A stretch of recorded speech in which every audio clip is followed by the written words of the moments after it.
Pag-uusapan natin mga kapatid na ikinagalit naman Speaker Pantaleon Alvarez itong investigasyon daw ng Amnesty International na ang sinasabi ng Amnesty International lahat ng patayan ay kagagawa ng gobyerno at lumalabas pa po sa kanilang investigasyon daw lalo na yung mga napapatay ng mga drug dealer, drug pusher ay binabayaran daw ang mga pulis sa bawat mapatay nila. Ang sagot po ni Speaker Alvarez, bakit ba kayo nangingialam? Kayo ba ay non-government organization sa aming bayan? Kayo ba ay gobyerno? Bakit kayo nangingialam? Yan po yung sabi ng Amnesty International at yan naman ang tugon ni Speaker Pantaleon Alvarez. Anyway, ito po naman ang aming katanungan sa inyo mga kapatid. Sa inyo palagay, may karapatan ba ang Amnesty International na makialam sa mga problema sa ating bayan? Hashtag Amnesty International. Yun po yung sabi ni Secretary Alvarez, ay ni Speaker Alvarez. Yun din ang sabi ni Chief PNP. Bakit ba kayo mangingialam? Mga Pilipino ba kayo? O yung iba dyan, miyembro Pilipino. Pero ano bang pakialam nyo sa amin? Yan po ang problema. At dyan din po nagalit kasi si Pangulong Duterte, yung mga nangingialam, mga ibang bansa, Amerika, European Union, United Nations. Tayo ang sinisilip ng mga ito. Kung kaya't ikinagagalit ng ilang opisyal po natin. Bukod po sa issue na yan, ay tatalakayin din po natin mamaya-maya lamang itong pahayag naman ng Amnesty International na hindi naman po ito inatasan, hindi naman po ito inutusan na mag-imbestiga, nag-imbestiga po itong Amnesty International. Ang nangyari, ang kanilang report ay sinasabi nila na sa kanilang investigasyon lumalabas na lahat ng patayan dito sa Pilipinas ay kagagawa ng gobyerno, kagagawa ng PNP dahil binabayaran daw po na bawat mapatay na drug pusher, drug lord ay may bayad. Ito po yung tinanggi na po ito ni General Bato de la Rosa. Nasa linya po ng aming telepono si Senior Superintendent Guillermo Eliazar ng QCPD ng Quezon City Police District. Magandang umaga po, Colonel, hindi naman Colonel ito, Chief Superintendent na yata ito. Sir Guillermo Eliazar, magandang umaga po, sir. Good morning po. Sir, pasensya na po. Ako ay naguluhan dito sa tinipe ng tao namin. Hindi ko alam kung S Superintendent o C Superintendent na ba ito, sir? Ito po ba ay Chief Superintendent? Ano, sir? Ay, nako, pasensya na po. But anyway, sir, una po sa lahat, matanong ko lang muna kayo, yung pong ibinaba ng Supreme Court at kinatigan yung mga petitioners doon sa writ of amparo na final ng mga pamilya ng mga biktima raw ng Oplan Tukhang dyan sa Payatas at kayo po ay mga respondents kasama si PNP at kayo po General Eliazar, sir? Opo. Para tagapag po namin po yun, sabi ko po like all the departments at ng Supreme Court.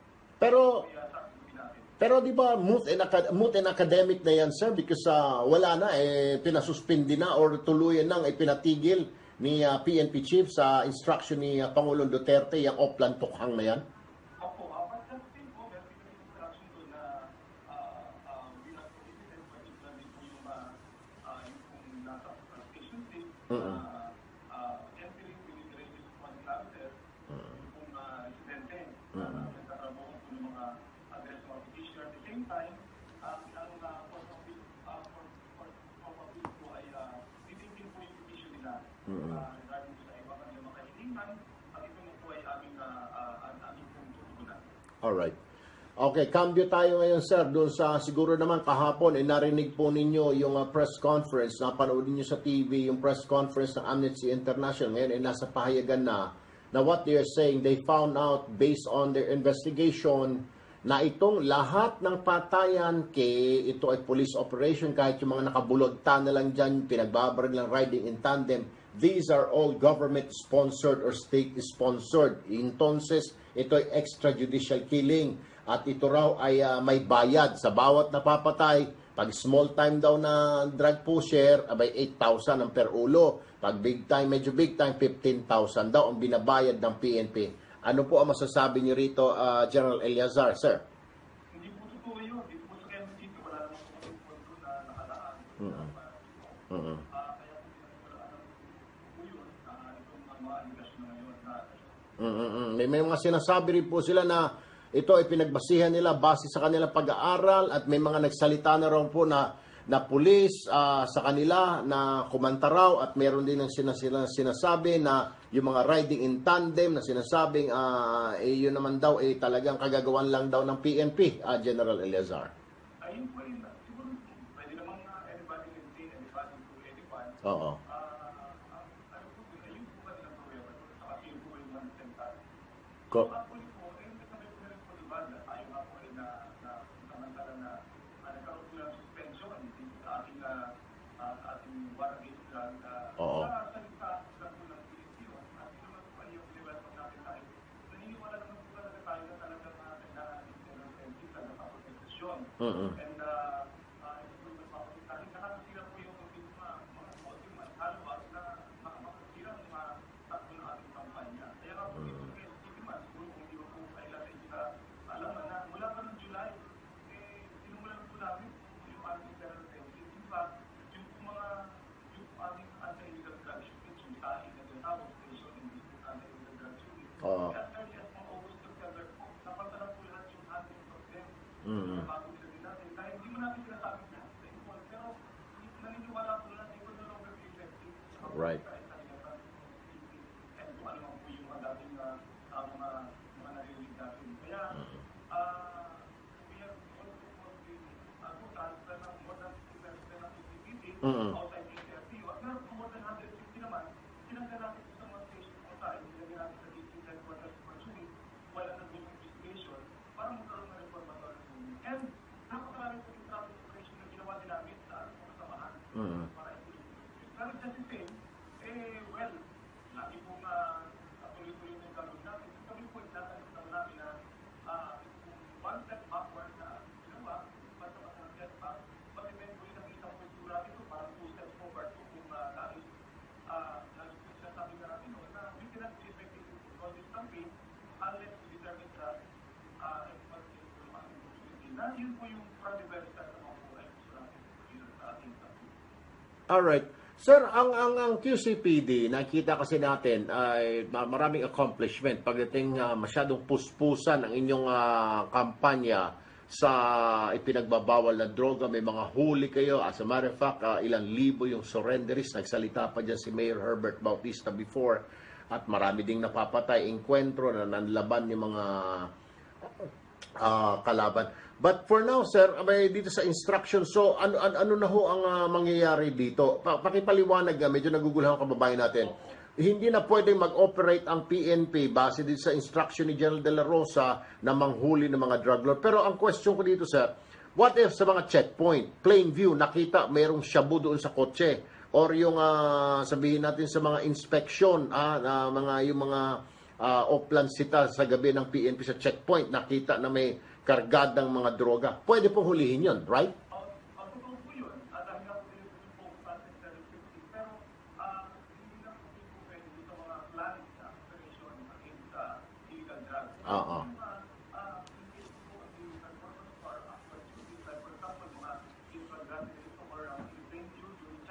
Oo.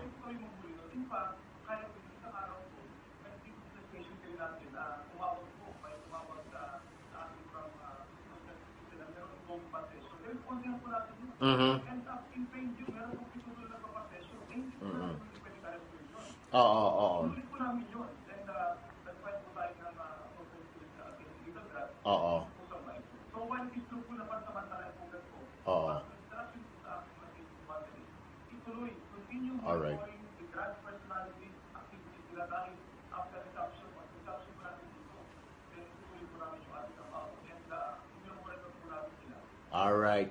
Maraming salamat po, Colonel General Guillermo Ilazar, QCPD Director. Magandang umaga, mabuhay po kayo, sir. Salamat po mga Elwin at magandang umaga po sa amin lahat. Alright, at mga kapatid, sa ngalan po ng patas na pamamahayag, ito pong programa ho natin, we give way to everyone na magsalita po rito.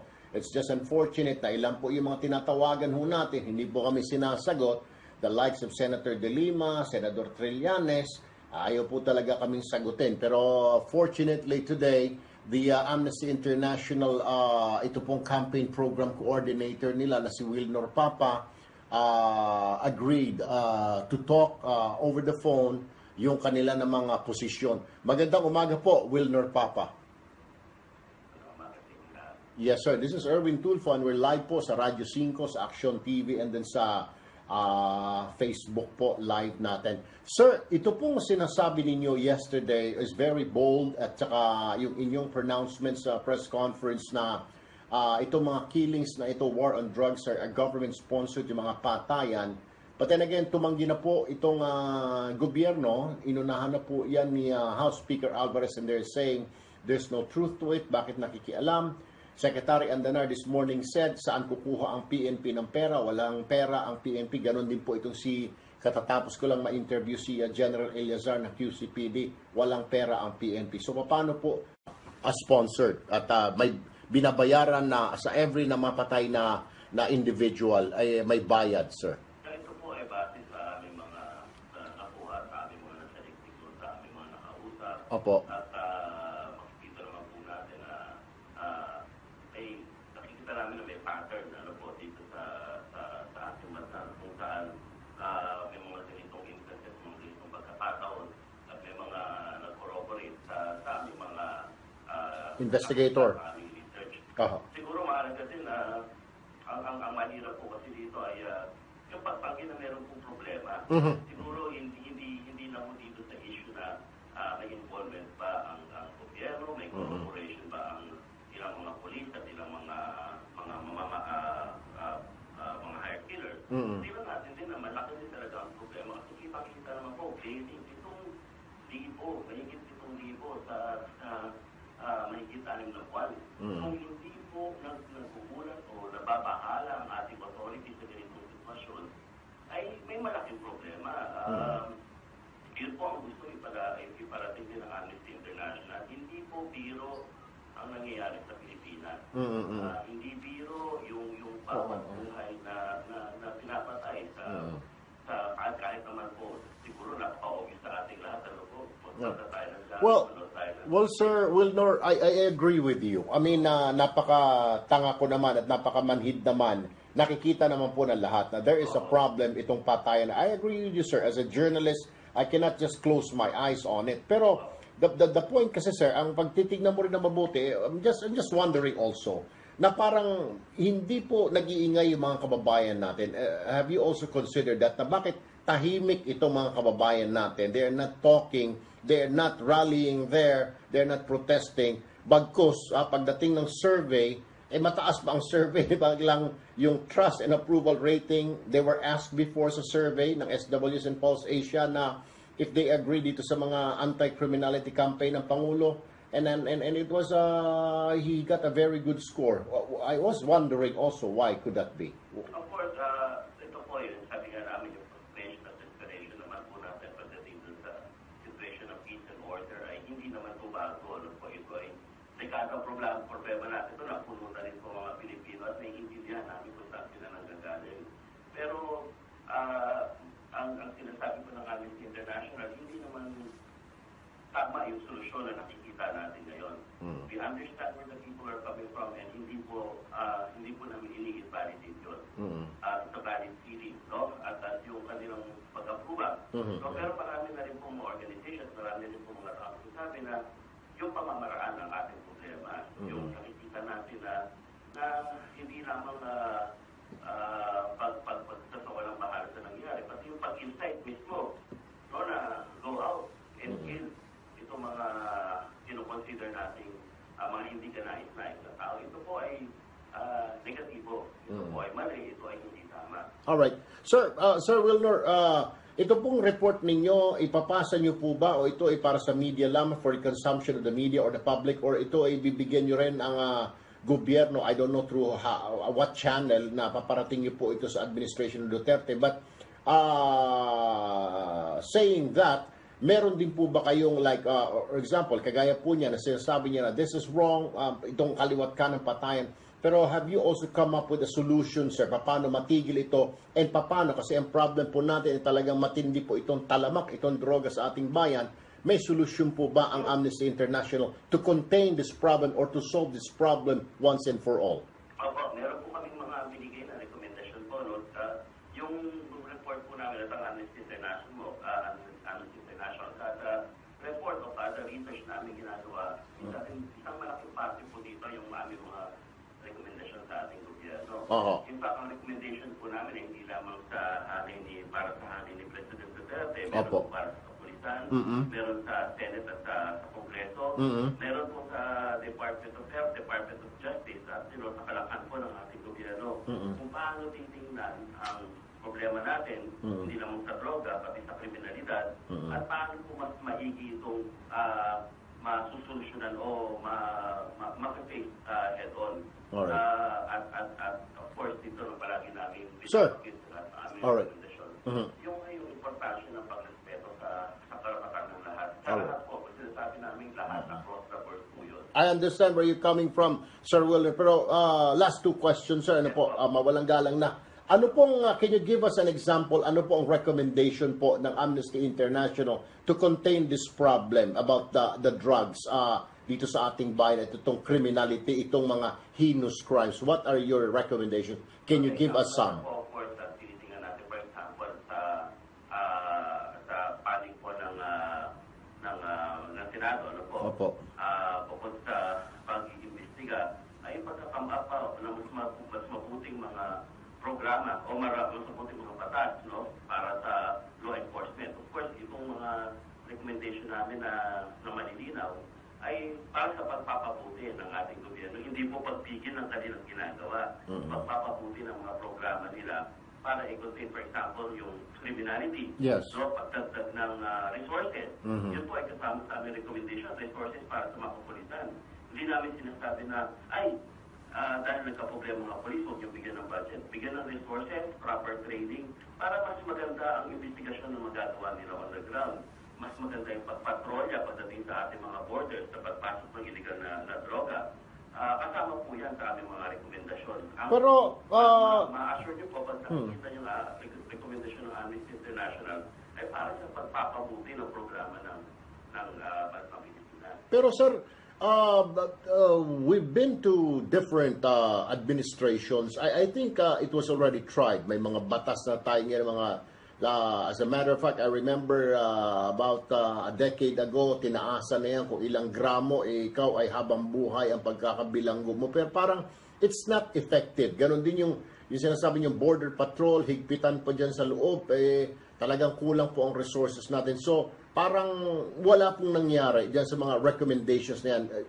Before, panahon pa po ni Ramos yan, ERAP, Gloria, Pinoy, it didn't work.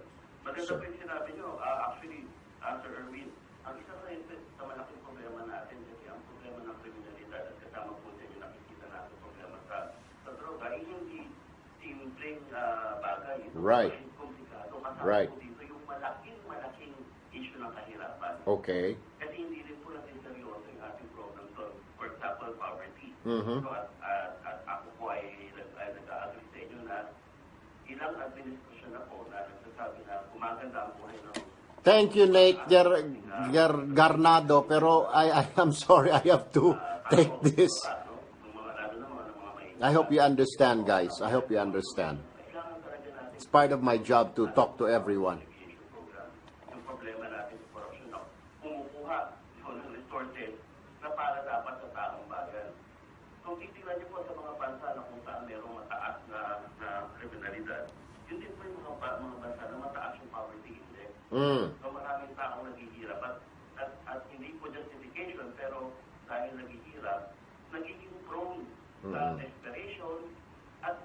gumagawa ng mga bagay na hindi dapat. Kahit titinan niyo po, karamihan ng mga low-level drug Right.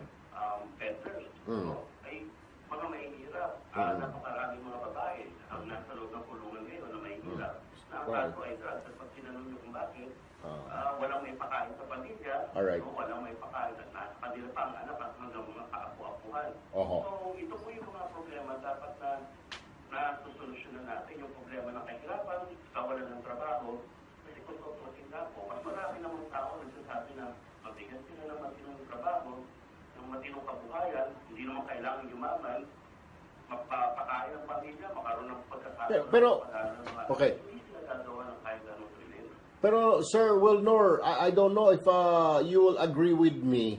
Pero yung sinasabi mo, maganda po yan. I mean, I agree 100%. Maganda po yung inyong recommendations. Pero it is a long process, sir. Parang oo, it will take some time. Pero hindi kaya, sir, it might be too late na if the government will implement those plans that you have, itong solutions na ito, it might take some time dahil una, what you're saying, resources and we're talking about budget, boss. We don't have the budget. So, yan po ang problema natin. It might take some time na baka it's going to be too late na to save our youth, to save the young from getting hooked on drugs, sir. Actually po, we do not believe that it's too late. So, sa napakaraming mga bansa na dumaan sa mas malalang problema sa atin. Mm-mm. Pero nagkaroon ng pagkakataon na umulat o umayos ang bansa nila. It will never be too late for us. We just have to have the right